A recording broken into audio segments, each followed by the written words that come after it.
Captain Way. I thought perhaps you weren't coming today. I'm so sorry I'm late, Dr. Gray and Miss Barbara got stuck in the hydrolysis engine. Nice. Again.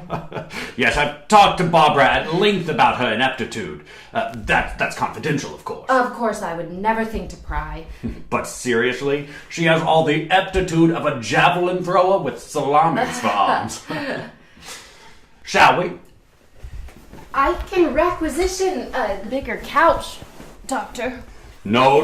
I prefer my divans compact, just as I prefer my Mayflower social contracts. How historical of you. Should I begin? Yes.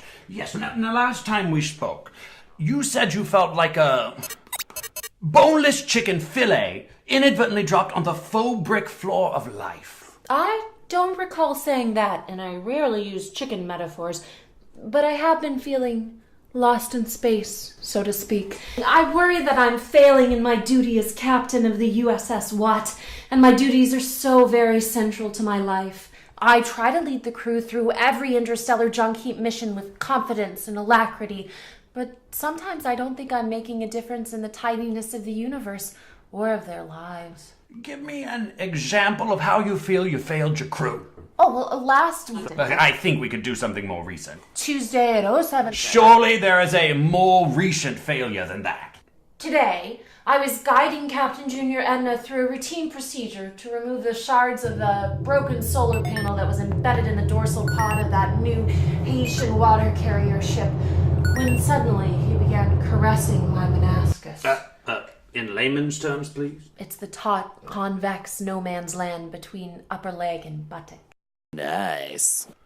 Understood. But you were fully covered with your spacewalk suit, correct? Well, yes, but Edna convinced the crew to cut them into short shorts right before we started.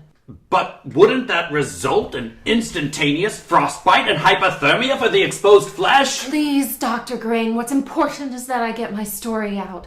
My inability to control the crew and make them focus on the mission is the real problem here.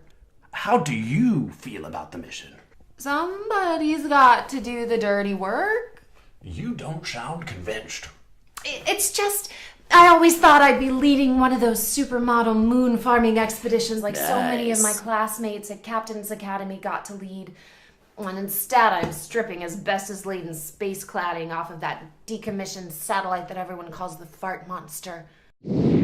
Hey, yo! I could smell it through my helmet. It smelled like a roadkill frown that a skunk didn't pee on because the skunk decided it smelled bad enough already. A supermodel moon farming mission? Are you serious, Captain Way? What's that supposed to mean? Who do you think you are? Jennifer Dubowski from the class above you? Nice. Do you really think you're that pretty? Well, you're not pretty and you have all of these diplomas. Nice. You can't even talk properly and you're a well-known space psychiatrist. I'm a very good enunciator. Why don't you try to say Sally sells seashells down by the space shore? Easy as Sunday morning. Sally sells seashells up by the seashore. I think I've proved my point. Says the woman whose eyebrows look as though they ate those of both Frida Kahlo and Julius Henry Marx, stage name Groucho Marx. That is out of line, Doctor. I am still your superior. I answer only to my conscience, and my conscience says, shuck it. That is hurtful and not at all professional. How do you think I felt when you took Captain Junior Edna out on that spacewalk instead of me? Is that what this is about? You know you're not certified to go outside of the ship, Doctor. All I'm asking is for a chance to dongle on the lead cord out amongst the stars. I want to see space from up close. I want to feel the cosmic breeze on my exposed meniscus. You knew that term all along, didn't you? I created that entry in the Space Urban Dictionary as I watched you two fooling around out the porthole. You can undergo the training and take part in the debris gathering missions like any other crew member, but I cannot simply take you with me. I am the captain of this space station, and it is my duty to enforce the rules and ensure the safety of every crew member, even Barbara with her meat arms and Captain Junior with his dirty thoughts, and you with your Sean Connery at the dentist's mouthful of saltwater taffy delivery. That's right.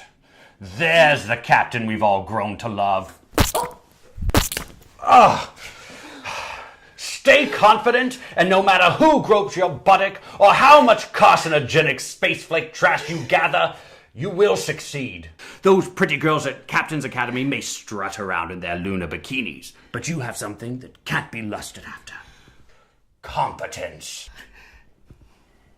Do you like a whiz? I do you like